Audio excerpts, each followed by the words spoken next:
Hello and welcome to ICG Podcast Episode 9. I'm Abdul and Yesvanth. Hey all, how's it going? Hope you all had a great weekend and welcome to ICG Podcast Episode 9. And thank you for joining on your Sundays. Thank you. Yes, thanks a lot. Sorry for a delay today. It's obviously there was some stuff that came up which had to be taken care of. So thank you for tuning in. Anyways, for this week we mostly have a lot of news topics to talk about. So no major stuff to talk regarding PlayStation games or Xbox, but only one thing I'll have to cover on Xbox side, and that is obviously the titles that will be coming to Xbox Game Pass. So 2 days ago, or maybe yesterday, we got Need for Speed Unbound Yeah, and the Book Walker. Now the coming week we will have Bramble the Mountain King, FIST Forged in Shadow Torch, Story of Seasons, Friends of Mineral Town, Arcade Paradise, Sword and Fairy Together Forever. And that will wrap up our Xbox and we will directly move on to the news.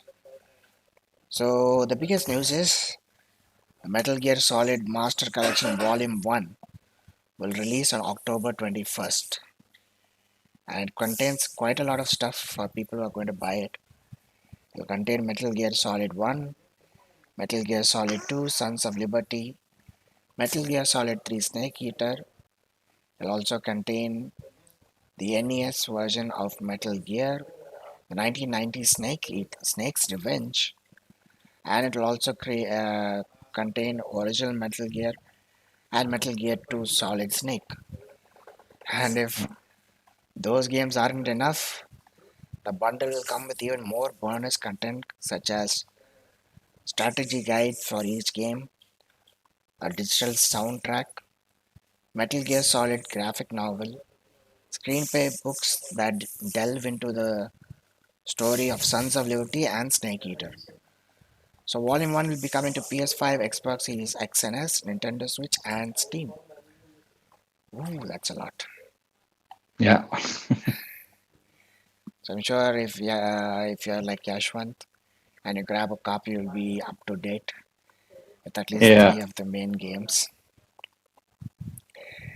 And of course, there has been some rumor that there might be a volume 2, and that will contain Metal Gear Solid 4 and Metal Gear Peace Walker and Metal Gear Solid 5 The Phantom Pain. So all of it, like Metal Gear 4 and 5 was stuck in the PS3. Now I guess people who have a PS5 and Xbox Series X and S will be able to play it now. This is a big deal. So yay for Metal Gear fans. Absolutely. Only thing I'm a bit upset about is that Konami is no longer going to be crediting Hideo Kojima for any of it. So yeah, unfortunate. But then again, Hideo Kojima is also not upset about himself. So I don't know. Let's just wait and see. The next news is one of the most awaited games of this year, which is Final Fantasy XVI. There are plenty of gameplay reveals, trailers, and whatnot, and man, it's got great scores across the board on many reviews and many people on my server. I've seen it myself, and people have pre-ordered quite a lot. I mean, there have been Final Fantasy fans they pre-ordered quite long back. Recently, people played the demo, and the immediate first reaction they had was time to pre-order it. Thank you. Yeah, I also heard the news that Final Fantasy 16 is the highest sold game in India. That's what I heard from the tweets as well. So looking like Final Fantasy has an amazing fan base, and not just it didn't just bank on the fan base. I think as you told, people started to play the demo, and they were impressed by the demo itself. So I think that itself shows how much the developers are put into that, and it It's I also heard that it is using the fullest potential. The PS5's hardware capabilities to its fullest, and the graphics have been awesome. I don't know. I also keep seeing 720p memes for Final Fantasy, but still, man, I think as long as the performance is good for an RPG game, I don't think the graphics much matter much. But yeah, it's really good to see that Final Fantasy has amazing sales in India. Yeah, so the thing is, I mean, I don't know what to say regarding people at this point because first people used to complain that there are no games that take the full capability of the PS5 and all that. Now there's a game that's very taxing on the PS5. They're like, oh no, they didn't optimize the game good enough for the PS5. Like, make up your mind, guys. Make up your minds. I mean, yeah, okay. I mean, like in performance mode, they say that like the FPS drops from 60 to some around 48 or even lower during exploration and whatever. And even in like what is a fidelity mode, sometimes the resolution drops to 1080p. And what can I say? If you're going to enjoy the game, you're going to enjoy it. And if you keep looking at every single thing like this, then obviously people will keep nitpicking and you'll. I feel like you'll end up looking at more of the technical aspects of this and not exactly enjoying the game like you're supposed to be enjoying it, like the way the developers wanted you to enjoy it. But obviously, software issues can be fixed with patches down the line. But yeah, you can't change people's opinion about it. But still, regardless of these issues, I think there's been more than 20,000 pre-orders that have taken place. Many of them were last minute after the demo released, and which is a marvelous achievement, if I should say so myself, because uh, I mean, even people who aren't Final Fantasy fans, they actually went ahead and bought the game. I've seen many people in the last moment want to buy a deluxe edition, and it was completely out of stock. So, Yeah. a big thing for Square Enix, and I must say it's definitely deserved after their Forspoken fiasco. Oh man, yeah. Let's not bring that up. And I'll say there are some hardcore Final Fantasy fans who are still criticizing the game. All I can say is criticize all you want. If you want to enjoy it the way you want to enjoy it, enjoy it. Otherwise, ah, uh, you don't enjoy it. Yeah. Meanwhile, everyone else who's enjoying it, let them enjoy it. That's it, simple. And we'll move on from that. I don't want to talk anything that might get us in hot water. And so recently, there's been images that have been online regarding a new PlayStation 5 bundle, which comes with 24 month of PlayStation Plus Premium with it. And two things I want to talk about this is that this is obviously an international model, so premium makes sense. But when it comes to India, we only have deluxe. So maybe if it does come to India, it might become a PlayStation Plus deluxe bundle, perhaps. Even then, the funny part is if you get the 24-month PlayStation Plus deluxe subscription, your warranty will expire in half the time that your subscription lasts. Right. Yeah. I think it's not just about that, right? It's yeah. Of course, the warranty is lot less, half of the premium, but it's about the it's actually from just one single carrier network provider. It's called some O2 in some Europe, I suppose. I don't know what exact region, but yeah, only if you buy that network providers opt in for there. I think that's you can get this bundle, I suppose. But yeah, it's good to see some bundles. And talking about bundles, right? I just posted a tweet that we have a new PS5 bundle in India. It's basically the what is that? The new controller, the premium controller, the PlayStation. What's it called? DualSense Edge. Edge, yes, yeah. The Edge controller and along with the PlayStation 5 Standard Edition, you get if you buy this as bundle, you get 5,000 off, and it's really good bundle considering the price tag for that Edge controller. But yes, I think you're getting a good deal if you are going to buy them as bundle. You get 5,000 off What's straight away. what's the exact price? Any idea? Yeah, I just checked it. Give me 1 second. The last time I checked, it was 50. Give me 1 second. It's loading up. Yeah, sorry. 68,980. Oh, Yeah. Yeah, but still you are getting, if you buy them individually, it would be 73,980. So you are getting it for 5,000 less if you buy them as bundle. okay. Yeah, I know, I know. Yeah, I think we can move on to the Xbox Yeah, okay. coverage between Microsoft and FTC hearings. Yeah, I'll leave that Yeah, man, to there is Yesvanth. there is too much details information coming out of this hearing. It's like a lot of information worth sharing. And I don't know if we can cover all of them. We'll absolutely cover the ones that have more weight and are worth sharing. So let's talk about the first one. And it's not about the findings from FTC. It's just that the Game Pass price has been increased in India as well. So the ultimate is going to be 50 rupees more, and the console version is going to be 30 rupees more, I think. So that's one. And what do you think about that?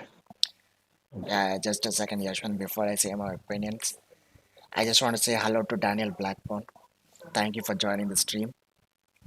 Then Yeah, thanks for calling me bald. I appreciate the compliment. And thanks for noticing. Yeah, he's paying attention. yeah, I'm paying attention. I mean, you're the only guy who's typing so many messages, you're just popping up in my side. But yeah, anyways. So regarding the prices, it was expected. I mean, there was already a rumor last year saying that Microsoft is planning on increasing the prices for Game Pass, and I mean, it seems sort of like um, a step that they would take because obviously there are many people who say that Game Pass is cannibalizing sales of physical copies and games, digitally anything like because people are more likely to play on the subscription than they are to go out and actually buy the game if it's coming on day one on Game Pass. Yeah, So I think after a point, some developers were like, "Listen, we're not getting enough money through this. We might be able to reach a wide audience, but we're not getting the individual, revenue that we want." So I think Microsoft, in order to make sure that developers still keep providing to Game Pass, but at the same time also giving them a little bit more of a revenue stream or incentive. I think that the only possible outcome they could do is increase the price for Game Pass. But seeing the prices, I'm actually feeling quite upset regarding Argentina and Turkey because for them the prices have gone almost double or even triple the initial amount. oh God. And Okay. I think that I don't want to say it, but I feel like I have to. I feel like the reason for that is probably because of people from other regions exploiting the low currency rate over there. Like, I mean, even I know people who still have, secondary accounts which are in Turkey or even from the Argentina region, and they make international purchases from there because it's way more cheap than it is from buying in India. So I think obviously if a few handful of people get to know about it, immediately a lot of people are getting going to know about it. So I think with more and more people exploiting the system like that, the end result is that people who live in that region have to unfortunately face the consequences of it. So yeah, I feel bad for those folks, but It's the way of the world. Well, Yashwant, what else have you got to say? Let's move on from this topic. Yeah, I think the biggest one is Microsoft coming forward and officially agreeing, accepting that they lost the console wars. And yeah, again, Phil Spencer coming out and saying that this is the console wars is just a construct, and it's nothing much, I suppose. So I don't know, man. Losing a console war for Microsoft to acknowledge something that gamers just um, talk about, and then what do you say, proudly just talk about that Yeah, PlayStation is better than Microsoft, or Microsoft is sorry, Xbox is better than PlayStation, PlayStation. so on. So it's just acknowledging that word console wars in some big hearing as Microsoft versus FTC. It's huge, but again, I don't think you can just go out and say Xbox has lost the console wars for this generation. I don't think so. There is a lot more coming to the console. It's initial. I think they just want to pull the heartstrings, I suppose, to the viewers. Like, please sympathize with us and accept the acquisition. I don't know if it is going to work, but putting facts in the hearing, um, they do have a lot less market share, so that is quite correct. And then they do have a fixed kind of players, I would say. It has its own audience, and PlayStation has its own audience. So I don't think it lost these console wars for this gen. There is a lot. There 20 from that same hearing, we also heard that the next console release might be in 2028, like the Xbox next gen or PlayStation 6 is going to happen in 2028, which is way too far away. And you in the just initial stages of the cycle of your console, you cannot come out and say launch the console wars. That is not going to bode well for your publishers or your stockholders or whatever it is.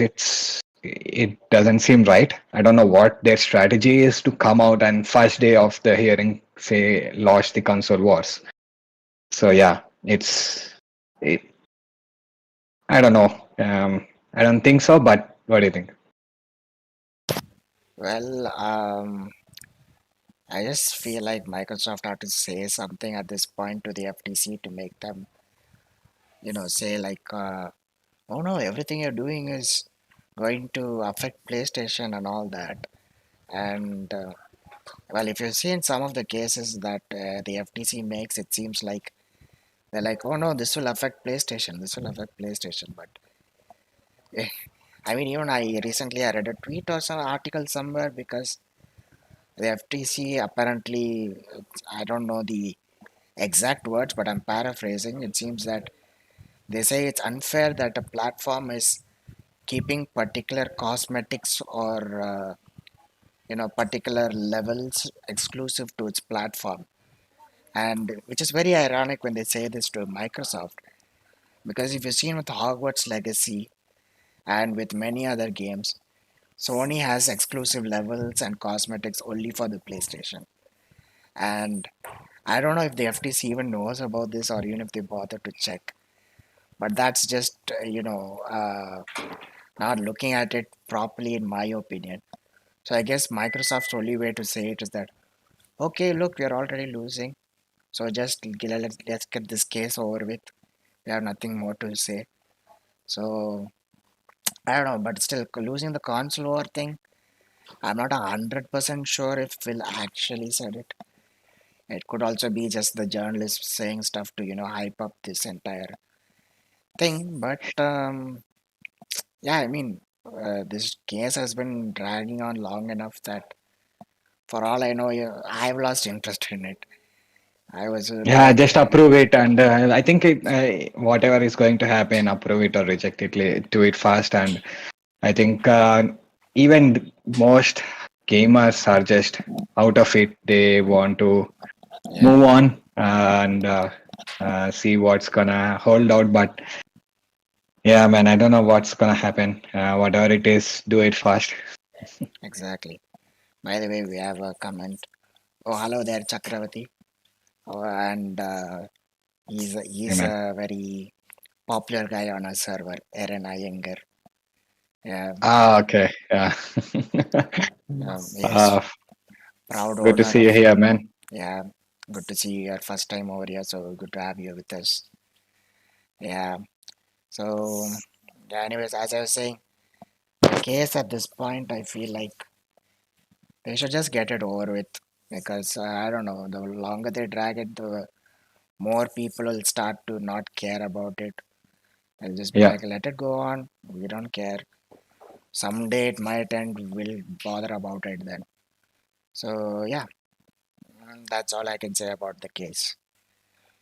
Yeah, man. Yeah, there are a lot more to share. So let's talk about the next topic. And yeah, Bethesda's Indiana Jones game is now an Xbox console exclusive. It's confirmed in that court. And I don't know. What do you think? Indiana Jones, yeah, as I said, right? The Nokia phone that my father used to have, Prince of Persia and Indiana Jones were the only games I know at that time.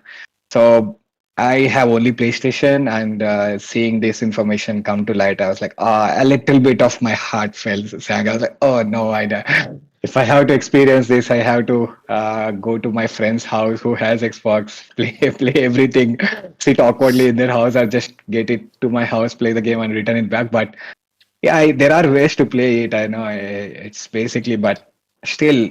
Um, Getting to experience that kind of game, owning that game, unless I don't have any Xbox. So it felt a bit, um, I don't know, sad, but yeah, it's a win for Xbox players. I for sure. It's a good franchise. It's an amazing franchise. There's so much to tell about. There's so many fun ways to play that game. I think so when it releases. So yeah, what do you think? I mean, if Indiana Jones is a very big IP as far as movies are concerned, Yeah, and if they play their cards right, I think Bethesda will have a huge hit in their hands with their IP. And yeah, depending on its success and how well they, make the game, they can pretty easily make, even two or three games with the same IP. So it all depends on how they execute it. So that we'll have to wait and see. But at the same time, I'm kind of like you in the regard that, like, oh my God, I have to get another platform to play a specific game. Like I love Skyrim. I was a huge fan of Skyrim. In fact, I played it when it first launched in 2011. I bought the Legendary Edition in 2013 for the PS3, and okay. now I bought the Anniversary Edition once again on the Xbox Series X. And the game is 10 years old by now, and I still love it. I played that game for hours on end, man. I just really loved the game, man. The thing is that, to be quite honest, one of the reasons I actually even bought a Series X was because I think it was in 2019 or 2020. I don't know, some few years back. But Xbox ended up buying Bethesda Studios, and Bethesda announced that the next Elder Scrolls game will be exclusive to Xbox. And I was like, oh my god, how am I going to play that? So a few years down the line, and finally I bought a Series X. And then recently I get the news saying that the next Elder Scrolls games will have at least a minimum of 5 years of development remaining to go.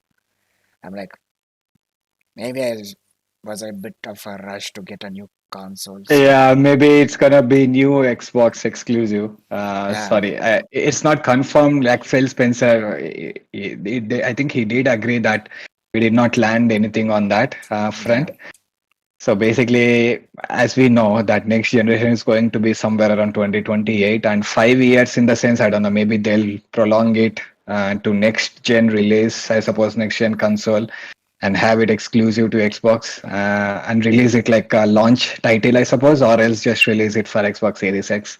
Could be anything, yeah, but yeah, man, it's tough to see that Elder Scrolls fans. It's a huge game, man. It's absolutely huge game, and the audience for that is immense. And I don't think it's going to be It's going to be an easy one to swallow if Xbox comes out and says this is going to be exclusive to Xbox.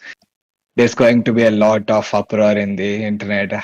That's for sure. Absolutely, we'll see that. I think it would be stupid for them to do that. Basically, you have a lot of audience on PlayStation who will purchase, and you can get that kind of revenue from PlayStation as well. So Mm-hmm. you already have that IP in different platform. Why would you want to restrict? Like existing IP should exist in the platform that it supports. I suppose that's what my intention is. You cannot take away something that they have to exclusivity. You can always bring a new thing, keep it exclusive. That's okay. That's fine because nobody explored it. And if you want to play it, just get that platform. But if you take away something that existing right now to and make it exclusive, that's not good. I mean, my opinion, but yeah, I don't think it's gonna be an easy one to swallow. But yes, yeah, I think it's moving to the next topic. We can talk about this Elder Scrolls a lot. I know. Yeah, So yeah. moving to the next topics, yeah, and Sony said that Sony won't provide PS6 information to Activision if the Xbox deal goes through. Yeah, that's something big coming from Sony. I don't. I felt when I was writing this tweet, right? I felt maybe in future Activision itself don't provide you anything to because they Yeah. will make it exclusive to Xbox. Xbox. But I was like, it's too soon to say anything. But yeah, you don't have to withhold. They'll just don't provide you, I suppose. In future, I don't know. Yeah. It depends on the outcome, the conditions that the high hearing is going through. Maybe if it is going to be multi-platform indefinitely, like no matter what the future holds, we will make sure that um, Activision games come to PlayStation as well. I don't know. Maybe it's absolutely um, a weird thing to come out and say that, but yeah, anything can happen, man, these days. Well, what I think is that Sony is like will not give you any details about the PS6 if you make it exclusive or whatever. But then again, Sony is not allowing games from Square Enix such as Final Fantasy and all to be available on the Xbox. It's not like Microsoft is saying, you know, we are not going to give you any more details about the Xbox because you're not going to make games for us. And they're like, "No, we don't care. We are only making it for the PlayStation." So same thing could happen with Activision. They'll be like, so what? We are going to make it for the Xbox. We don't want your specifications. That's what I was telling, right? It Yeah. comes down to was Final Fantasy was it? Pardon me, I don't know about the backlogs of Final Fantasy. I don't know about the previous gen Xbox. What deals were there? So was Final Fantasy any of the Final Fantasy franchise? Was it ever on Xbox before? I'm not so sure about Xbox. Initially, it was on Nintendo, but then, like when the first Final Fantasy VII came out, Square Enix approached Nintendo and they wanted to make it a disc because they thought their game was too grand to be able to fit within a cartridge. Nintendo said Yeah. no, and ever since then, PlayStation has been like, "We offer discs." Ah, okay, great, we'll join with you. So, Final Fantasy has been appearing on PlayStation's plenty of time. I think in the middle, a few games were available on Xbox, but like I was not so sure because back then even I was not that into that Xbox news and stuff. I was also a primary PlayStation player, but from what I know, the Final Fantasy VII remake, it was supposed to only be a timed exclusive to PlayStation.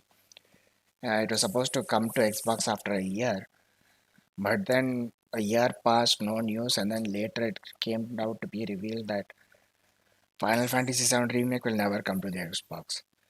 And now Final Fantasy 16, it's also exclusive to the PlayStation. I think 15 was available on the Xbox, I suppose. Not sure. I have to do my research later on. But yeah, I guess Final Fantasy as of now it's just going to be PlayStation exclusive.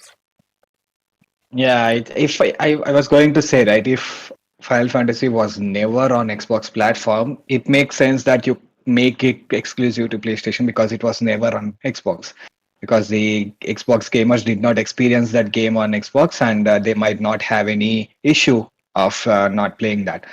But if you have it and then take it away, that's not good. Absolutely, that Exactly. is not good at all. So Yeah, I've had a yeah, few people, Xbox fans, who were complaining when they heard the news that Final Fantasy VII won't be coming to Xbox because apparently it was a timed exclusive and people are actually eagerly waiting to play it. But then, like, no, you're not going to play it. They're all like, what nonsense is this? And then, obviously, that is, and just me toning it down quite a lot.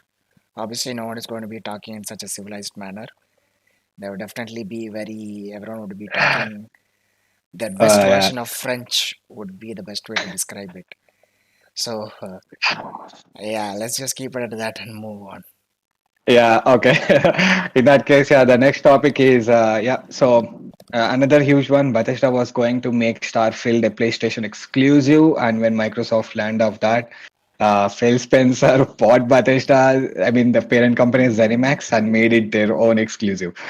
So yeah, this was one of the findings. It is published in Verge, so it's a very acknowledged publisher. So.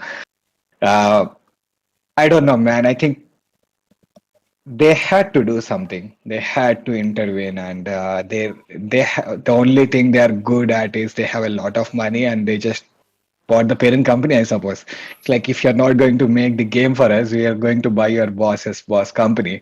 Hmm.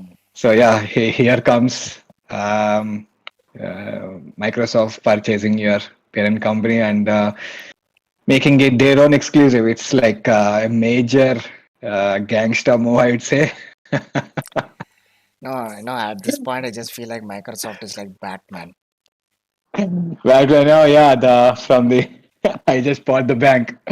Of course, Exactly. yes. So, how did you get the house back? I mean, I bought the bank.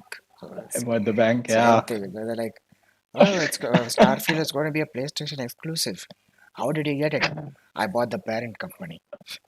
I bought the bank only.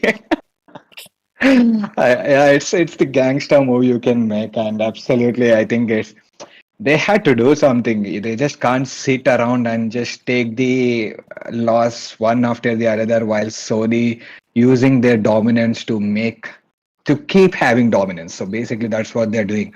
They just showing that they have dominance and then they are creating more dominance. That's what they kept doing.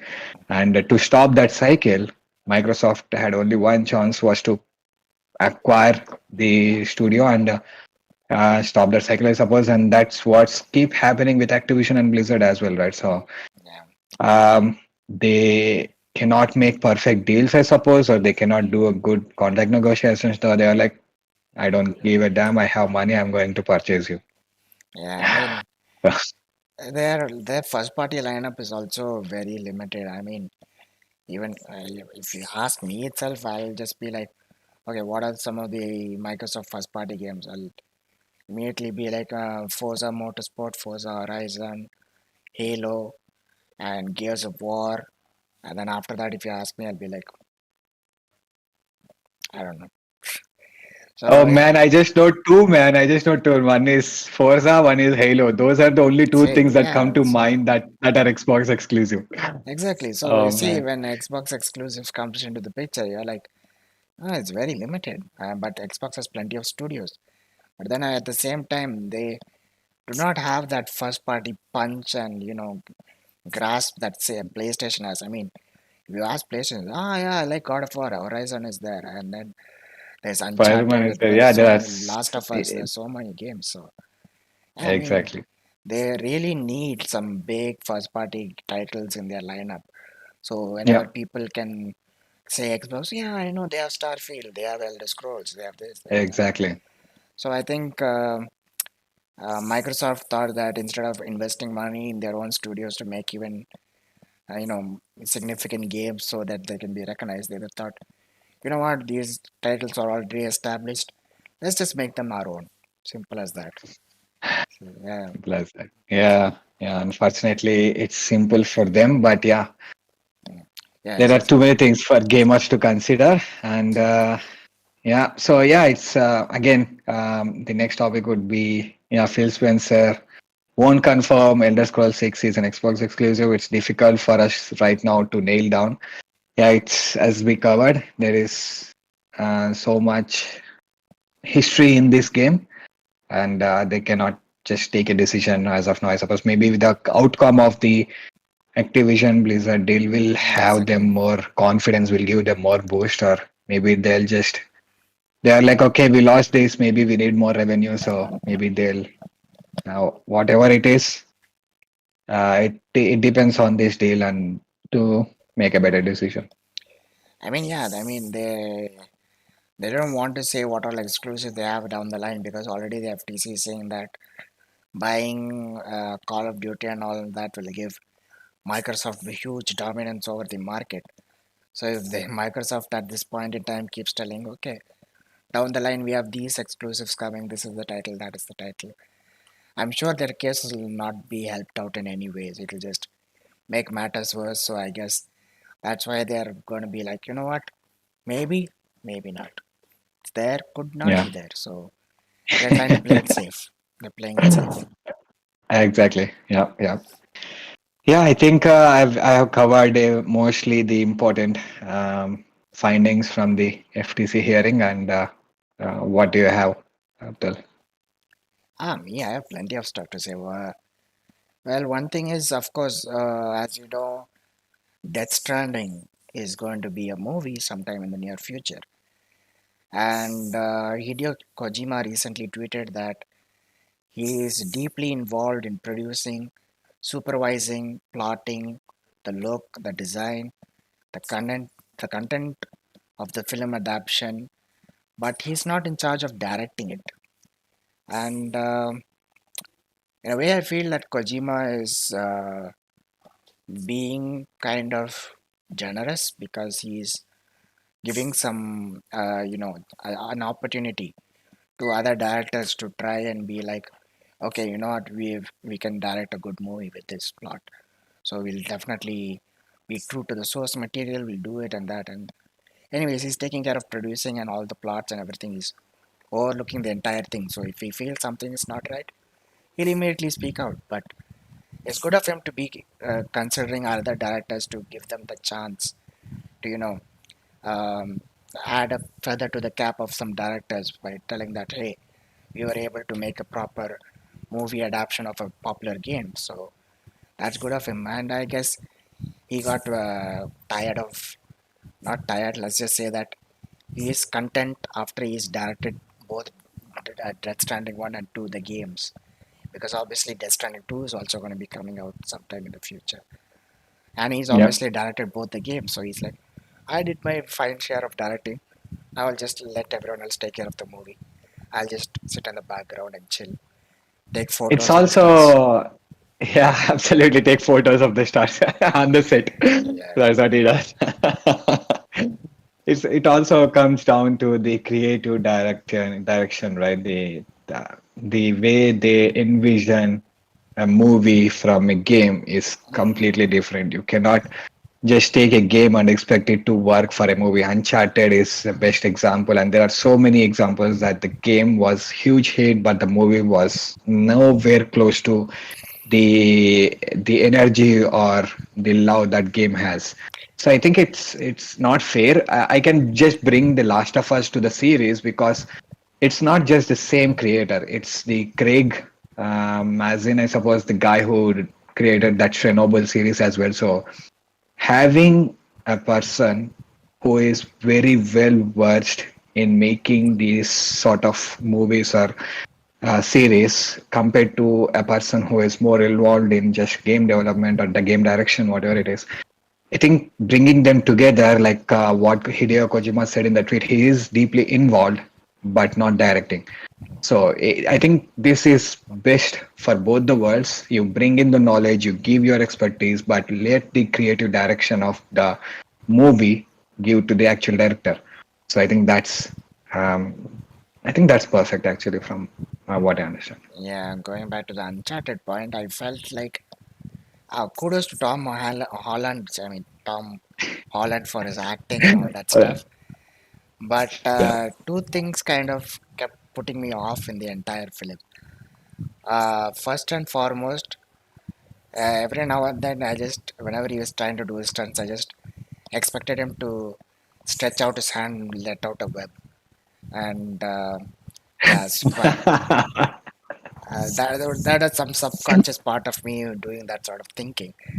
And the second part was after playing Uncharted, Nathan Drake, yeah, he's in his mid to late 20s as far as I'm concerned. But even Tom Holland is also in somewhere near that range. But I felt like for Nathan Drake, a more mature actor, someone who's in their 30s or somewhere around that age would have looked, more appropriate to the role. Tom Holland seemed a little too young for it. Yeah, But I agree. nonetheless, I felt it was a okay movie. And of course, back of my head, what the hell is Spider-Man doing without his web? But yeah, Uh, yeah, that's the thing. It also goes to show like the creative director, the directors, the entire thing is there, but even the cast is important once it comes down to it. So Absolutely. yeah, I hope that I'm sure Hideo Kojima and whoever is directing the movie with, they might do a fantastic job with the movie.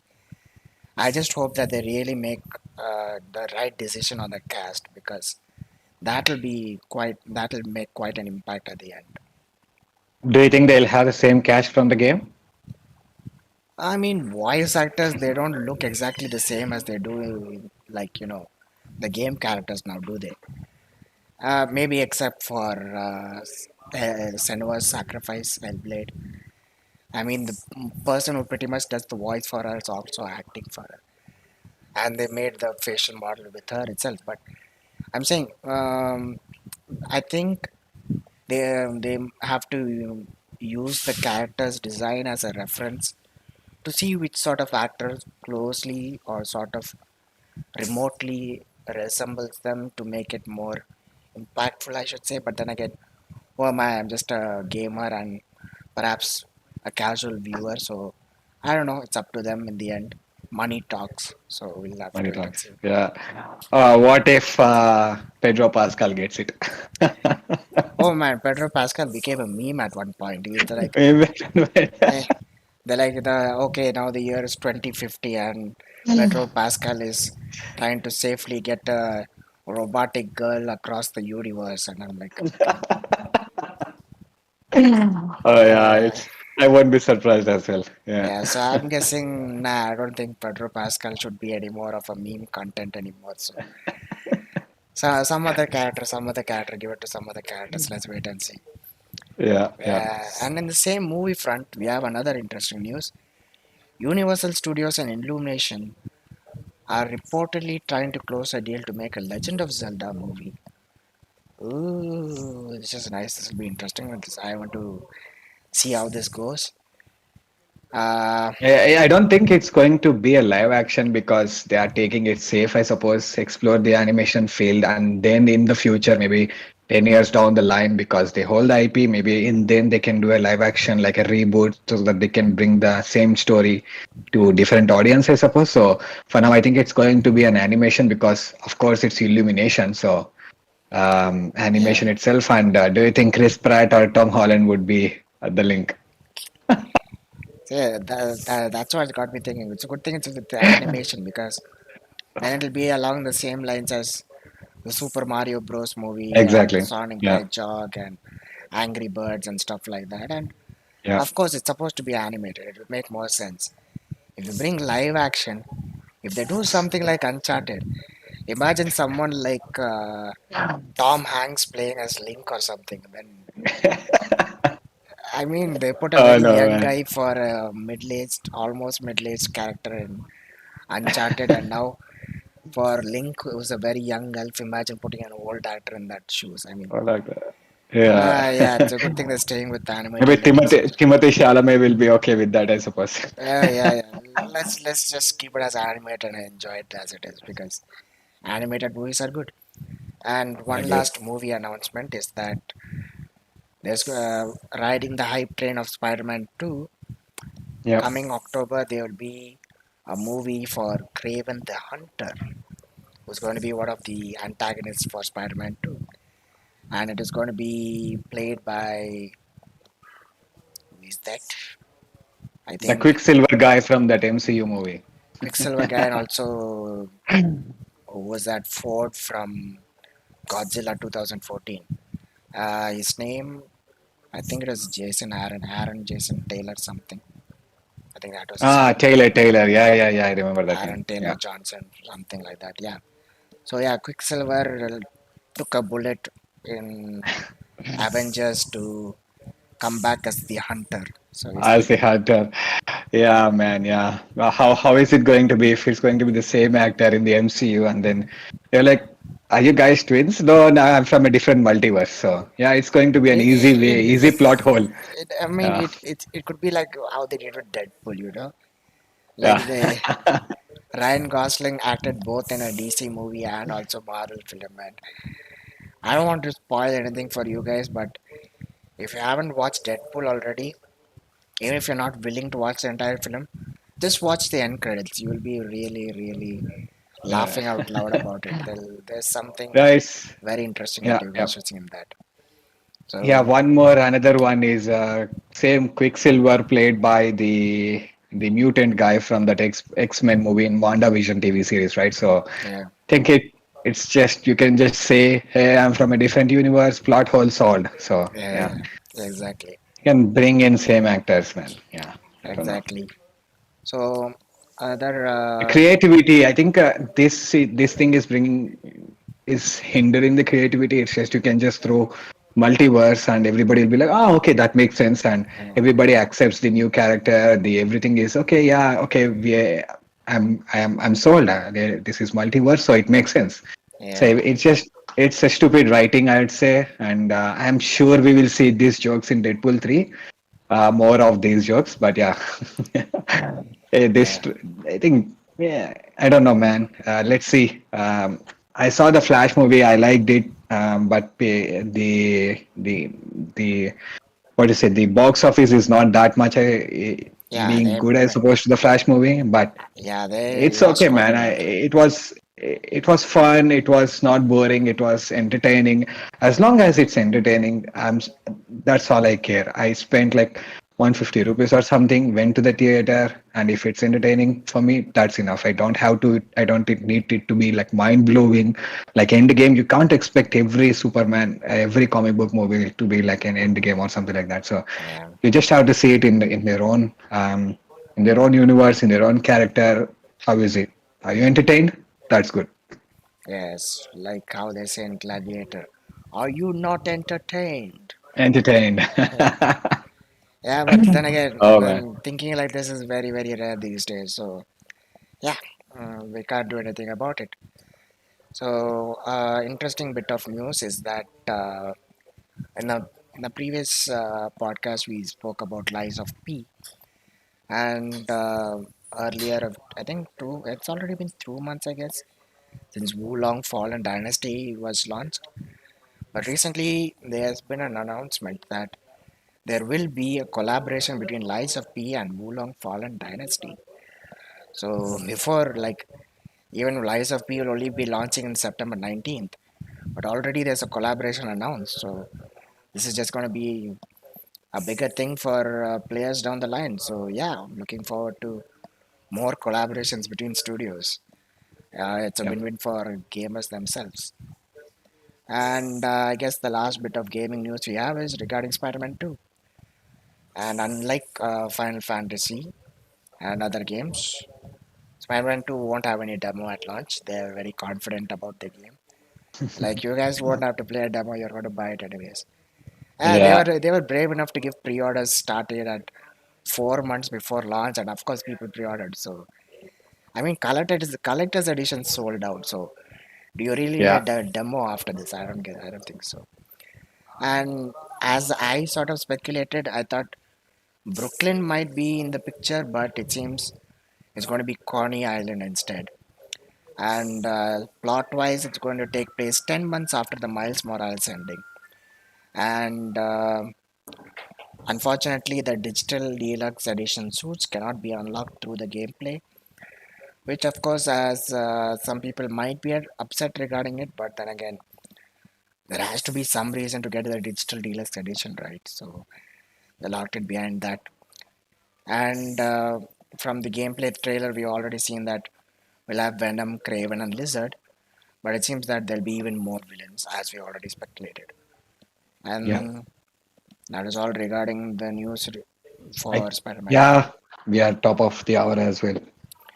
Yeah, and although we do have one question that we had pop up, which I felt was very interesting. So the question is, should we pre-order a game? Should we buy it after seeing reviews? Should we purchase it at a discount during sales? Or should we wait and hope that it arrives on a subscription service? What do you think, Yashwat? If if you are fan, if you have money, go for it. Go for it in the sense what? If you have money, you can pre-order Pre-order, it. yeah, man, pre-order it. If you have the money, if you are a fan of that franchise, or if you know that it's going to be good, the way example I would say is I won't watch a movie trailer if I know that it's going to be good. I see the movie director, I see the cinematographer, the screenplay, and then I see the actors. That's all I take, and I know that it's going to be a good movie. I don't care if it's a flop after the movie. I'll just book a ticket right as soon as I can, and I don't watch any trailers. It's just up to you. Movie is of course a lot cheaper than a game, which is 5,000 rupees, and it's inching towards 6,000 rupees every single day. So if you have the money and if you're a fan, just pre-order, man. It's up to you. Sounds good enough. If you want my opinion, just like Yashwant, if you are really huge fan of the series, if you are confident that the game will do very well, and of course you might have seen a few gameplay trailers or reveal trailers and you're sold, then Yeah. fine, go ahead. Support the devs, pre-order the game. Just don't complain about it later. That's your choice.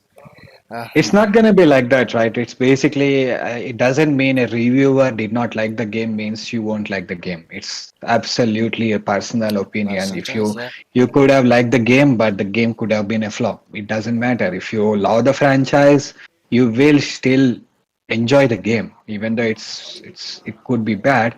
You won't find the negatives, I suppose. Maybe you'll love the story or you'll love the gameplay or some part of the game. There is something that you like. So it's going to be in that sense, it's not going to be a waste, but yeah, uh, it's up to you again. Yeah, I just want to say that don't be influenced by other people. Exactly. Because if you feel like it, then go for it. And if it doesn't meet your expectations, then you can call it an L, learn from it, Yeah. and then Yeah. be more cautious in the future. And that's it. Because I know I've been with people who pre-ordered many games. Like I pre-ordered this game, I pre-ordered that game. I'm very excited for it. They'll play it and they'll be like, "Oh my God, this had this issue, that had this issue." Dude, if you're going to keep criticizing a game, why did you even pre-order in the first place? Unless you're certain about it, unless you are like, okay, regarding its flaws or not, I'm going to pre-order it. Then pre-order it. No issues. No one's stopping you. Just Yeah. don't become very nitpicky after that. That's all I'm saying. And buying after seeing reviews. Um, let's just say in this day and age, I feel like authentic reviews are very, very, very few. Um, Exactly. only some reviewers are very trustable to an extent, and others are more or less either getting paid, just want some Yeah. clickbait, or it's just going to be their own personal opinion on it. So it can really, really change how well a game sells and how many people actually play it. So do not ever always depend on reviews. Do not even depend on your friends' reviews because everyone has a different opinion on their games. So if possible, play a demo, watch some gameplay videos, then decide. Don't Yeah. just blindly follow reviews because at the end of the day, everyone is entitled to their opinion. So just check out for that. And purchasing games at a discount on sales, why not? It's Yeah. always good That's to a, that's purchase an a game. easy.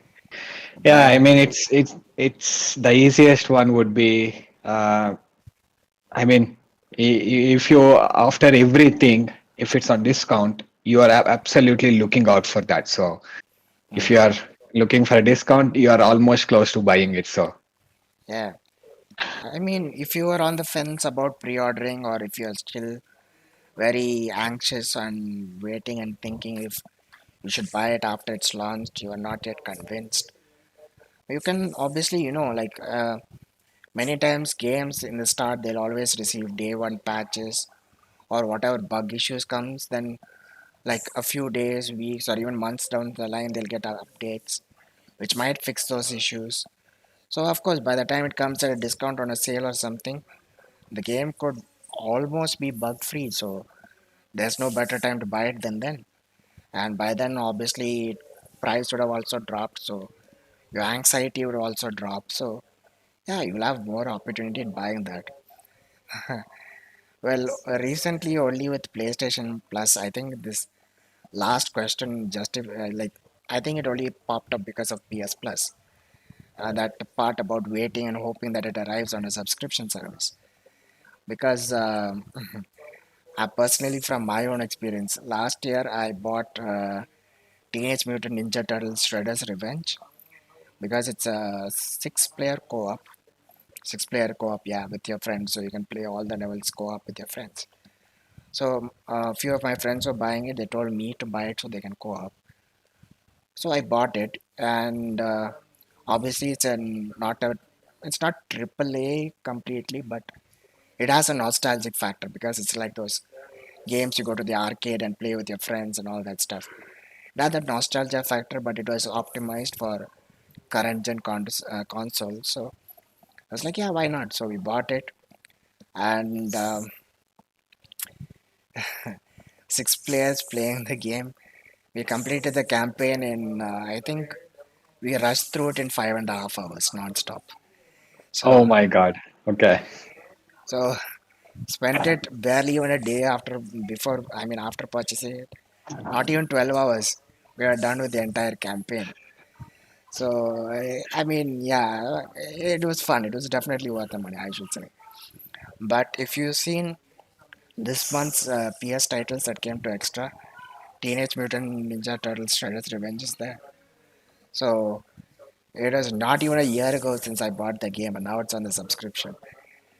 And plenty of games are like that. So, I mean, at now, I've seen many of my people, like many of my friends, they buy games on sale and they're like, oh my god, I finally got this game. And then barely 2 months later, it's on PS Plus. I'm like, god damn it, I just bought the game. Why? No, it's gonna be different, right? Actually, yeah, PS Plus doesn't mean that it's there forever. Yeah, of I'd course. always Yeah. say if it's a physical game, you will have nothing to worry about. You can sell that game again.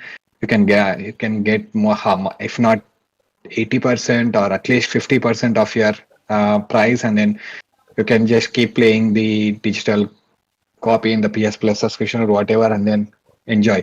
If you have that physical disc, you have that freedom to do whatever you want. You can Exactly. keep it, you can archive it, you can have it as a collection in your shelf. You can sell it, you can lend it. What you can do whatever you want. You have that freedom. You won't have that with your PS Plus. You can play that game only if you have the subscription. You cannot loan it. You cannot do not do that. That's not good. So yeah, basically, I would say always I would always preach for the physical discs, but it's their own opinion again. Yeah, I mean, Yashwant, that's a good point. If you have physical, it's going to be there with you always. So, uh, you might feel bad it came up in a subscription, you can play it for free. But then again, you have to remind yourself you are paying for the subscription in the first place. So, buying the physical disc, let's say that, okay, you play it on a subscription, you like the game a lot. But once it leaves the subscription, what are you going to do? But once you Yeah. have the physical disc, you're like, so what? It leaves the subscription. I still have the disc. I'm just going to pop it in and play. And okay, I'm not going to just keep saying that to, like make digital owners feel bad. You can buy the game digitally and you can play it after the subscription is over as well. But yeah, that's the thing. So waiting and hoping for it to come to the subscription service is okay. But at the end of the day, the games are never going to be permanently on the subscription service in the first place. Yeah, So from all of these scenarios, what's the best thing to do is obviously, my opinion, avoid reviews. Pre-ordering completely up to you. If you had a track record with the studio and with the developer and the previous games, you're sure about it, then go for it. If it interested you, then go for it. Otherwise, why pre-order? Save your money, buy it after it comes out, see after seeing some gameplay, and then buy it. Best option I say is buy it at a discount because price will be less. That game is still going to be the same game. If it had any bugs, it would be fixed, and you're going to enjoy the experience. That's all I gotta say. it's not going to happen like that because I'm a fan of movies. If I like the movie, I absolutely prefer watching it the theater. I know it's going to come into a streaming platform after 40 days or 50 days, whatever it is. I know it's going to come, but I still prefer watching in theater. There will be few gamers like that. They want to have that experience as soon as possible and have that bragging, I suppose. Yeah, man, I completed this game just after its release. Everything comes with that. You have that on feeling, you have that on experience. You cannot just have that same with the subscription. But yes, Yeah, it's you cannot compare both of them basically. exactly. But even then, just like movies are not going to permanently stay on any of the streaming platforms. They're all Yeah. licensed. Even they, after a particular point of time, have to leave the subscription. So at the end of the day, buying your own DVDs or Oh Blu-rays, man, it was long ago. 5 years or 10, I think 10 years ago, everybody, my father was also used to buy DVD discs, like the whatever the disc it is, he used to purchase them. And right now, I think it became outdated. Nobody is like thinking to buy a movie in a physical disc. I don't think we'll get to that as quick as we got in movies in the games, but it, mm, I see that it's going to happen somewhere or another. in the future, and I hope it's a very far future because I am not giving up on physical. I am not giving up on physical at Yeah. all. Yeah. So yeah, on that note, I'd like to conclude today's podcast. So thank you all for tuning in and kindly like and subscribe because every subscription count helps us Yeah. in developing the channel even further. So thank you all for joining us. This is Abdul and Yeshwanth signing off. Thank you all. Have a good weekend. Bye. Have a nice week, guys. Take care. Bye.